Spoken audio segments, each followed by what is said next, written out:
A new investigation led by Senator Claire McCaskill exposing the financial ties between opioid manufacturers and advocacy groups. I believed that some of these groups were fronting for the opioid industry, and that's what we found. The congressional review of donations from a handful of opioid manufacturers, names such as Purdue and Insys, found nearly $9 million in varying amounts funneled to 14 advocacy groups over 5 years. You see these nice-sounding names in these organizations, and you don't realize that many of them are being funded by the very people that manufacture opioids. Businesses don't give money to advocacy groups without getting a return on investment.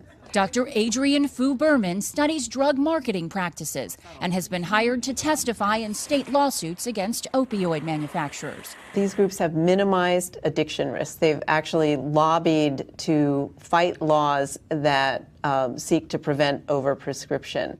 Some, according to the report, even found fault with CDC guidelines seeking to curb opioid dosing. Another, the National Pain Foundation, defended a convicted doctor charged with overprescribing up to 1,600 pills a day. Beware of any organization if you don't know who's paying the bills. Purdue and Insys told us the money was to support organizations aiming to help pain patients receive appropriate care. The National Pain Foundation didn't respond to requests for comment, but told Senate investigators it no longer accepts contributions from pharmaceutical companies.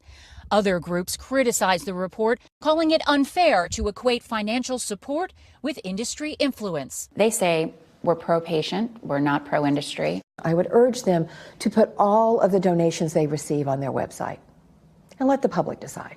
To decide whether the money is buying the message. Katie Beck, NBC News, Washington. Hey, NBC News fans, thanks for checking out our YouTube channel. Subscribe by clicking on that button down here and click on any of the videos over here to watch the latest interviews, show highlights, and digital exclusives. Thanks for watching.